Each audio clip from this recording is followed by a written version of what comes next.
Water, the essence of, an essential ingredient for life as we know it. Imagine if that was taken away. Imagine if the theft of that water was condoned and protected by your very own government. Imagine if you belonged to a community that had been devastated by the colonization of Europeans for hundreds of years, and were left yet again to face situations like this. This is the story of Standing Rock and its water protectors.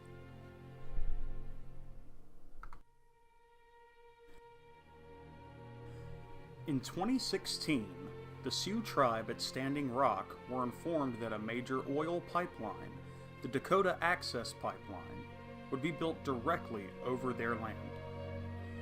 The land that this pipeline was scheduled to cross was across the Sioux's water resources, which the Sioux rightly owned as it was part of their reservation. Amidst ardent disapproval among the indigenous peoples of Standing Rock, as well as millions of others from around the world, the construction of the Dakota Access Pipeline was continued anyway.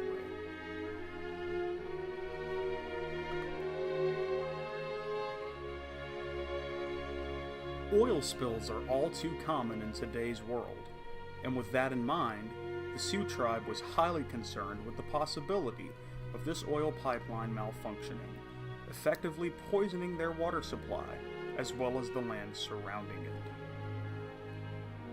In 2016 alone, there were at least 4 major oil spills in the United States, spilling thousands of tons of crude oil into oceans and rivers, as well as spilling over into the soil.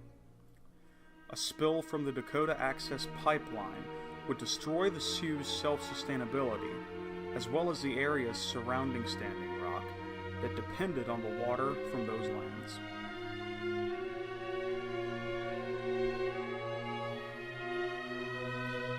As expected, the Sioux tribe engaged in acts of protest, and thousands of others joined in with the demonstrations as the news was spread.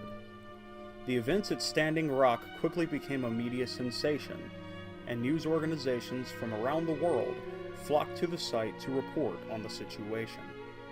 However, the protests in question were not met kindly by the workers nor by the police, who proceeded to engage in violent clashes with demonstrators.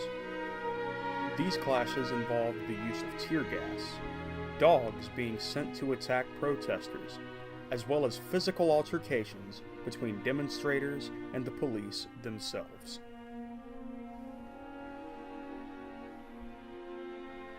Unfortunately, the situation at Standing Rock is but another example of how toxic waste and hazardous materials are consistently organized and placed near communities of color and marginalized communities as a whole. According to Diane Cicotti, studies found that there is an abundance of environmental injustice that exists in the United States today. Namely, projects involving potentially hazardous materials or outcomes are consistently placed in areas surrounding minority communities. Though her study was based off of findings within inner cities, the results hold true with Standing Rock, as it is a community that is made up of a highly marginalized class of people, Native Americans. Another theorist that touches on this issue is Donald Cleland. He writes about the idea that major corporations, such as the ones responsible for the Dakota Access Pipeline, undergo many costs of producing their commodity. For this example, oil. He writes that everything we see with a price tag represents what he calls bright value. These include wages, costs of materials, shipping, final costs of the commodity, and so forth. However, there are many other costs associated with the creation of and delivery of the commodity. The damage to the environment by extensive mining, drilling, deforestation, and in this example oil spills, invoke a cost that cannot be monetized by the corporation in question. This cost, Cleland states, is known as dark value, and it can be said to be the highest cost of them all.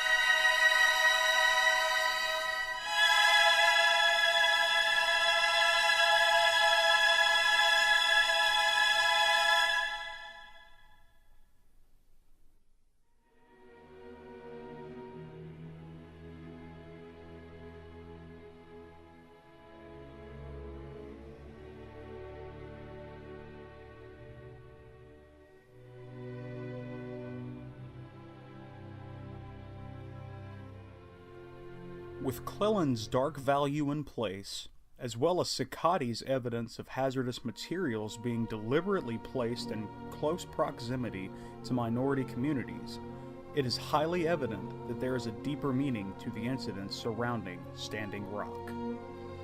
With the water protectors being attacked by the very institutions that swore to protect them, it is clear that there is a systemic problem regarding capitalist institutions, their treatment of indigenous peoples, and an overall issue of environmental racism.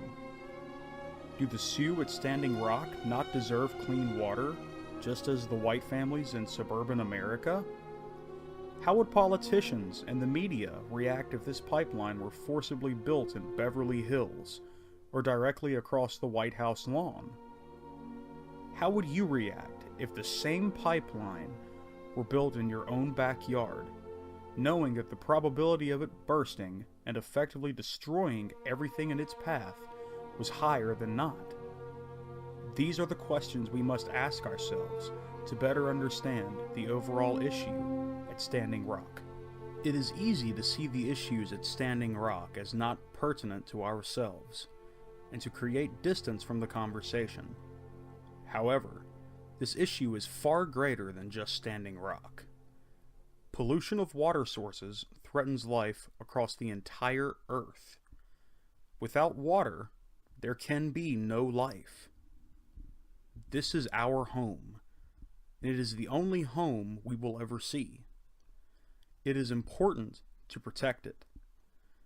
It is also important to understand that we as humans depend on the Earth for our survival, and that the Earth does not depend on us.